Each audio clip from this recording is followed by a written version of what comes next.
The last time I know that Brice Hernandez was cited in contempt and was issued commitment order to the USA detention room.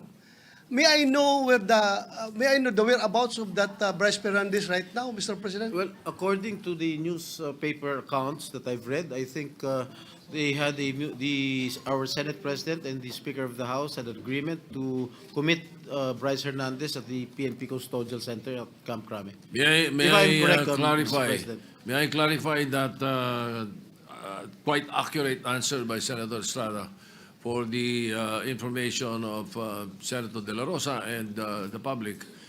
Yesterday, after the hearing, or during the hearings that they were conducting in the House, Speaker Martin Romualdez called me and said that their committee was allowing Mr. Hernandez to remain in the House and in the House of Representatives, and that he was requesting that he not be returned back to the Senate because of some fear for his life. That is according to him. So what I did was I asked the Speaker what he plans, because we cannot allow that. I said he is under our custody and therefore he is in contempt in the Senate. Pag iniwan namin sa inyo, sabi ko, ibig sabihin niyan para namin pinawalan. Correct, Kaya Mr. hindi President. ako pumayag. Correct. So Correct. what I did was I asked the Sergeant at Arms to bring Mr. Hernandez to the PNP Custodial Center, and that is where he is now. Still under the care of the OSAA. Mr. President, is there a possibility that we can commit him back here in the Senate? Of course, during he is still under custody of the Senate, and therefore No, let him be jailed here, Mr. President. indirects. We had to give in to the request of the Speaker that he be not returned here as. Yeah, but Mr. President, I think as we speak, the jurisdiction of the person of Brice Hernandez belongs to the Senate. Yes, and that's why we can call him here anytime we need him. Thank you, Mr. President. Yeah. Senator Alan Cayetano is recognized. Sir President, on The that minority point, leader is recognized. may I know, Sir President, will that be the new rule? Because under the present rule, kung sino may jurisdiction, siya'y magde-decide. So for example, siya'y incarcerated under RTC. So magpapaalam tayo sa RTC kung pwede nating hiramin. So nagpaalam sila sa atin kung pwede natin nila hiramin yung witness. Kasi insulto po sa atin yung sabihin may mangyayari sa kanya dito. Unang-una po, 24 tayo na lahat independent. Sinabi na rin po ng Senate President na ginagalang natin na independent ang Senate. Never naman po nagkaroon ng problema dito. ZTE, Pangulo pa. I remember dito, munti kaming maghablutan, if Senator Lacson remembers, with former Congressman Andaya, with our other witnesses, with Secretary Neri. Di ba, parang may PSG pa atang pumasok, whatever, no? But we were able to handle it well and come to a conclusion. My point, Mr. President, is this. What if the reverse happens now? What if we borrow a witness from the House? Is that the new rule now? Na PNP custodial na? Or makikiusap tayo pabalik sa House? Because I don't think we should change rules without doing it either in caucus as a group. But I see the wisdom, Mr. President, of your immediate action. I'm not questioning your immediate action, Mr. President. I'm just asking, moving forward, shouldn't we keep the old rule na kung sino may custody, yun ang mag-keep nung custody niya, Mr. President? Yes, and that is the decision that the presiding officer made last night. Indeed, you are right. He is in our custody. Now, what we did yesterday was what we call parliamentary courtesy in accepting the proposal that he be not returned here, but still under the care of the Senate. Now, in the issue of, let's say, keeping it here, or the previous tradition that the Senate may cite in contempt anyone and keep him here. We have also placed a witness to Muntinlupa, if you will recall. Yes. We also even sent somebody to the Pasay City Jail. So I don't see any reason why we cannot commit this particular fellow to the PNP Custodial Center. But then again, I will leave it to the decision of the body. That was my decision last night. But if there is something that is a new decision that you would want, I will throw it to the body. Mr. President, I respect your decision, and I will tell you if I don't. I have always been honest and told you what I thought. No? And I do agree that certain decisions have to be made right away by the Senate President at that point. And you do not want a constitutional crisis or ayaw natin mag-agawan ng witness sa gitna ng and perception is important. Kung nakipag-agawan po kayo o tayo kagabi, it would appear na baka may katotohanan yung sinabi about senators, kaya pinipilit natin dito. The problem is, meron din kasing perception tuloy that by not having him back here, baka nga totoong ini-impluwensya natin. But from my point of view, from my limited point of view at this point in time, when he was here, no one was talking to him from the Senate panel. But according to Senator Marcoleta, he got information that the witness was being asked to single out senators there. So only God knows if Senator Jinggoy is the good one or the better one. Only God knows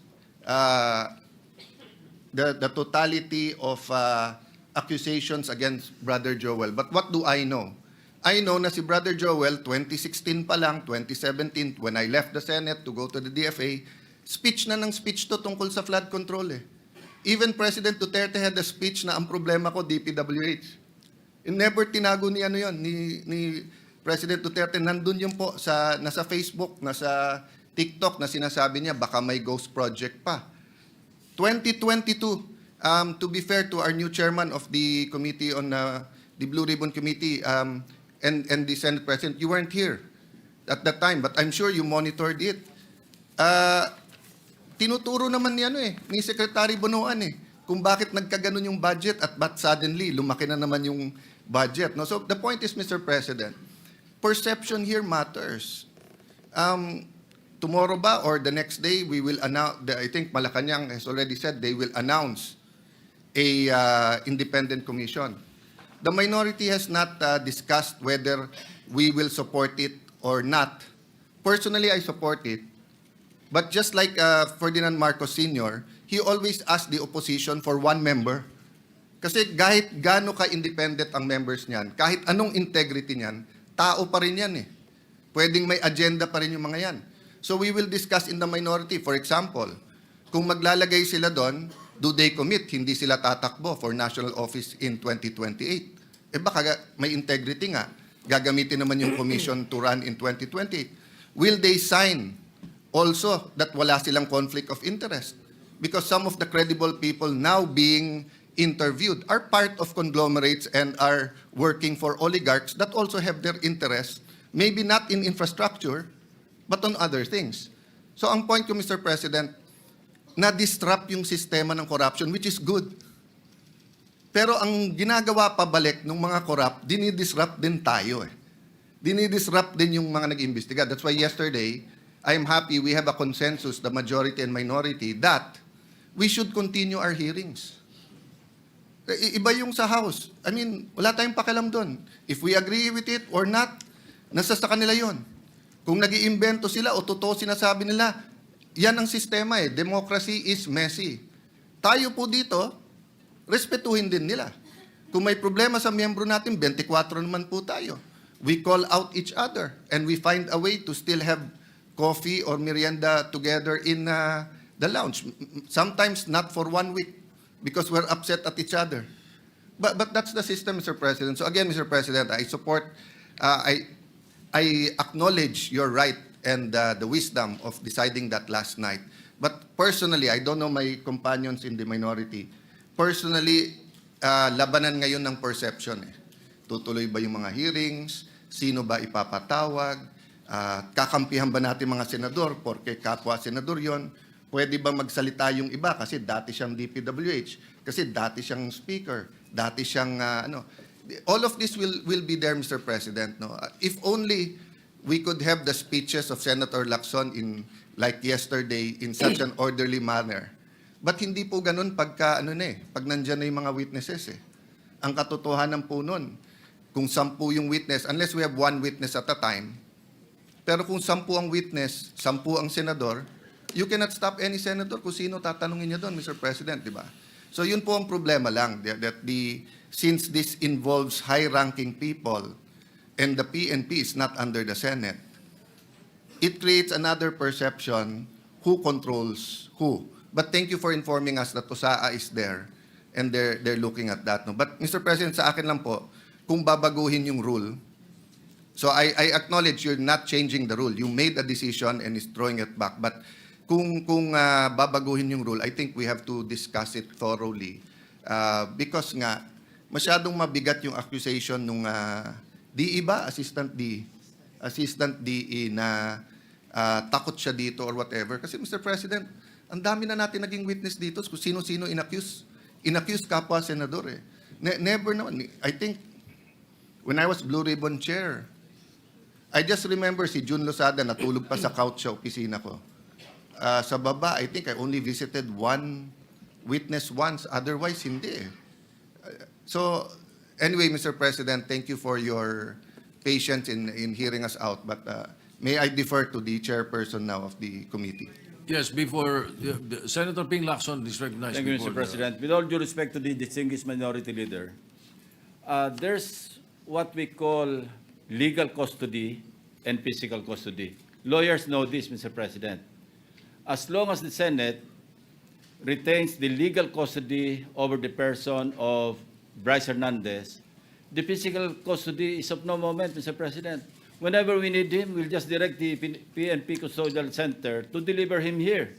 And if the House of Representatives will be needing him, they will have to ask our permission.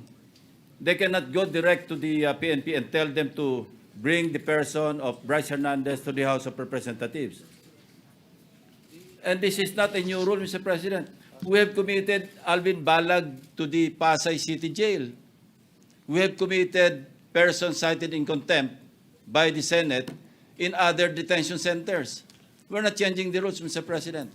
So that's my manifestation, Mr. President. Yeah. Minority Leader, go ahead.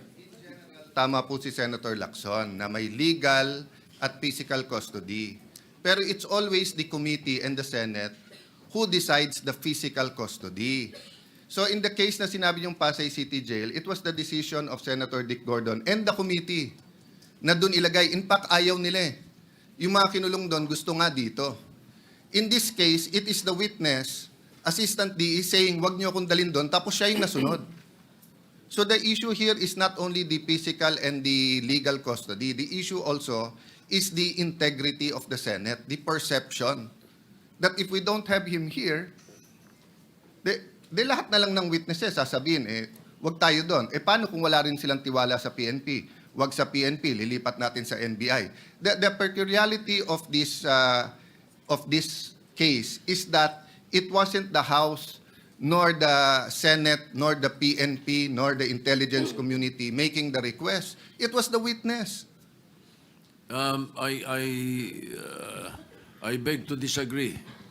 It was Speaker Martin Romualdez who was asking me. Yes, I Mr. did not President. talk to the witness. I did not hear him say. It was only Speaker Mr. President, Martin. it was live in the hearing. Bago siya magsalita, sinabi niya, pwede ba, mga congressman, wag niyo akong ibabalik sa Senate dahil may mga, hindi ako safe, may mga senador doon. Ang sabi ng congressman, magsalita ka muna. Meaning condition pa nila, magsalita ka, saka na.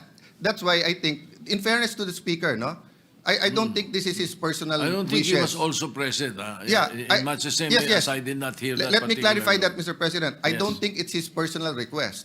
I think he was conveying it as Speaker to this chamber in the same manner na pag may request kami sa House, either the Majority Leader or the Senate President will request it.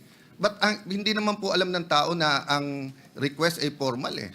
And again, hindi ko na kuni-question yung kagabi. But all over the news and live, yun po ang lumalabas. Yung witness ang nagdidikta na wag niyo ako ibalik sa Senate.